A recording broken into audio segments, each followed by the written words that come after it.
মাঠে নামার আগে বড় দুঃসংবাদ পেল আর্জেন্টিনা। নিষিদ্ধ 3 আর্জেন্টাইন ফুটবলার। দর্শক, চিলির বিপক্ষে কি জিততে পারবে মেসিরা, তা আমাদের কমেন্ট করে জানিয়ে দিন। বিশ্বকাপ বাছাই পর্বে আবারও মাঠে নামতে যাচ্ছে বিশ্ব চ্যাম্পিয়ন আর্জেন্টিনা। জুনের আন্তর্জাতিক উইন্ডোতে আলবিসেলেস্তাদের সামনে রয়েছে দুটি ম্যাচ, যে দুই ম্যাচে তাদের প্রতিপক্ষ চিলি ও কলম্বিয়া। আগামী 6 জুন চিলির বিপক্ষে ও আগামী 11 জুন কলম্বিয়ার বিপক্ষে লড়বে মেসির দল আর্জেন্টিনা। জুনে নিজেদের প্রথম ম্যাচে চিলির বিপক্ষে আলবিসেলেস্তারা মাঠে নামবে বাংলাদেশ সময় সকাল 7টায়।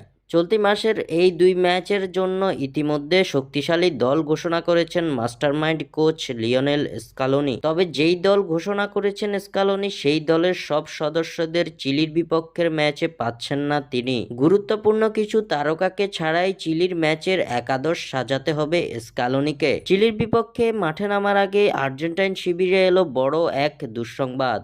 চলতি মাসে অনুষ্ঠিত হতে যাওয়া আলবিসেলেস্তাদের প্রথম ম্যাচের দল থেকে নিষিদ্ধ হয়েছেন 3 আর্জেন্টাইন ফুটবলার। তারা হলেন নিকোলাস ওতামেন্দি, লিয়ান্দ্রো পারাদেস ও এনজো ফার্নান্দেজ। মূলত কার্ড জটিলতার কারণে এই ম্যাচের জন্য সাসপেনশন পেয়েছেন এই 3 আর্জেন্টাইন তারকা, যার ফলে এই 3 মহারথীকে ছাড়াই চিলির বিপক্ষে মাঠে নামতে হবে আর্জেন্টিনাকে, যা আলবিসেলেস্তা শিবিরের জন্য বড় ধাক্কা বটে।